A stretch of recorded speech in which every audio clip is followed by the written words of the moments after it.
நான் டாக்டர் ராமநாதன் அர்ச்சனா. இந்த எனக்கு ஒரு 2-3 அட்வைஸ் வந்தது. அதாவது வந்து நேற்று பெட்டில் இருந்தபடி லைவ் போட்டதுன்னு சொல்லி, பெட்ஷீட்டால் போட்டபடி லைவ் போட்டேன்னு சொல்லி, அதை விட சொல்லிச்சுன்னா நான் ப்ரொஃபஷனலாக இல்லைன்னு சொல்லி, அதாவது ஒரு டாக்டராக இருந்தாலும் ப்ரொஃபஷனலாக இல்லாமல் வந்து வீடியோ போட்டு கொண்டிருக்கேன்னு சொல்லி, ஓகே எனக்கும் அது நல்ல ப்ரொஃபஷனலாக கதைக்க விருப்பம். நானும் ப்ரொஃபஷனலாக கதைப்பேன் நல்லா. அண்ட் ப்ரொஃபஷனலி ஒரு டாக்டர், ஒரு ப்ராஜெக்ட் மேனேஜர், ஒரு பிஎம்பி, ஒரு லோயர், நீங்கள் ஒரு ஆச்சு, நீங்கள் என்ன வேணும்னா சொல்லிக்கொள்ளலாம், ஒரு ஆர்டிஸ்ட், ஒரு நல்ல அப்பா, whatever the way you want to call me, I can talk to you in a professional way, like எதுக்கு நடிப்பானன்றது தானே இந்த கேள்வி. எதுக்கு நாங்கள் நடிக்க வேணும்? அதாவது நாங்கள் சம்டைம்ஸ் when I go, தமிழில் சொல்கிறேன், சில நேரங்களில் வந்து நாங்கள்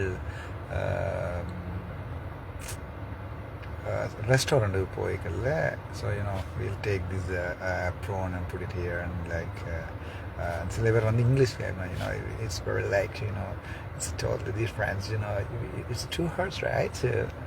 அடே நீ இங்கே இருக்கல எப்படி படலிக்க போனியண்டு எல்லாருக்குமே தெரியும்.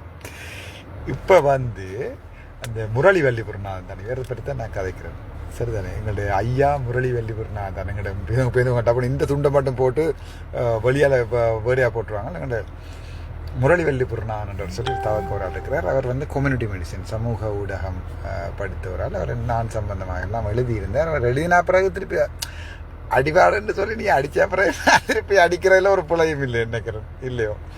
சரியா? அவர் வந்து கேட்கப்படுத்தாங்க, டாக்டர் டோட்டலி டிஃப்ரெண்ட். இப்போ இந்த வீட்டை போய் சாப்பிடுங்க, சோறு, பழைய புட்டு, மிச்சம் இடியப்பம் எல்லாத்தையும் அப்படி குழச்சி போட்டு அண்ட் அப்படி அடிக்கிறது. பட் வெளியில் ஹலோ டாக்டர் ஹலோ ஏன்டா நடிக்கிறீங்க? நான் வந்து வாழ்க்கையில் நடிக்க மாட்டேன். நான் ப்ராக்டிக்கலான ஆள். நான் எப்படி இருக்கிறேனோ அதே மாதிரி தான் இருப்பேன். எனக்கு அப்படி நடிக்க வேணுமென்று தேவையும் இல்லை. எனக்கு வடிவாக சொல்கிறேன்றால், இப்போ கிணவர் கோல் பண்ணி சொல்லிங்கன்னா, நீ வந்து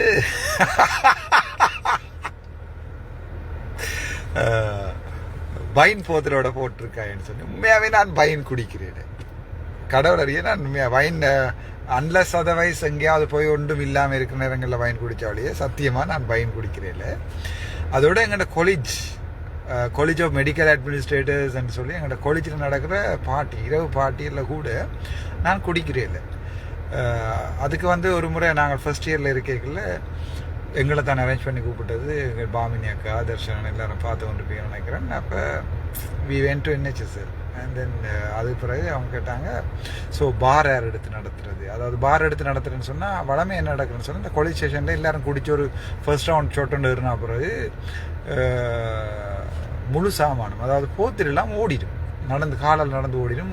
ஒரு 50 போத்தில் கொண்டு வர மட்டும் வைங்கவன். எனக்கு கவலை இருந்தால் எனக்கு அதை திருப்பி செய்கிறா போயிட்டு நான் அட்மின் விட்டுருவேன். It's okay. அப்போ என்னட்டு தான் அதை பொறுப்பாக தரவங்க, நீ தான் எங்கள்ட கொலிஜின்ற பாமேன் என்று சொல்லி எனக்கு அந்த இடத்துக்கு எனக்கு ஒரு நம்பிக்கையை வச்சுருந்தது. அதாவது நான் போத்தில் களவெடுக்க மாட்டேன், போத்தில் கொண்டே வீட்டை சேர்க்க இந்த வரைக்கும் ராசா நான் நினைச்சிருந்தால் போத்தில் எடுத்துக்கொண்டே வீட்டை குடிச்சிருக்கலாம். ஈவன் எனக்கு குடிக்க தெரிஞ்சுன்னு நான் எல்லாரையுமே குடிக்க சொல்லி போட்டு, எல்லாருமே பார்ட்டியில் குடிக்க சொல்லி, ஹோட்டலில் நடக்கிறது எல்லாருமே குடிக்க சொல்லி போட்டு, நான் எல்லாருக்கும் விட்டு கொடுக்குறது. ஃபேமஸான ஒரு ஃபோட்டோ ஒன்று இருக்குது, நான் அதையும் போடுறேன். ஸோ அப்படி ஒருத்தனை நீங்கள் இப்போ கடைசியாக இந்த எல்லாமே கொண்டுட்டீங்கன்னு நினைக்கிறேன். கவலையாக கிடைக்குது. என்னன்னா ஐ எம் வெரி ப்ராக்டிக்கல். உங்களுக்கு அது பிடிக்கிறேன்னு சொன்னால் நான் அதை மாற்றி கொள்றேன். இப்போ ப்ரொஃபஷனலாக நான் வந்து நான் ஒரு ஃபோரம் ஒன்றில்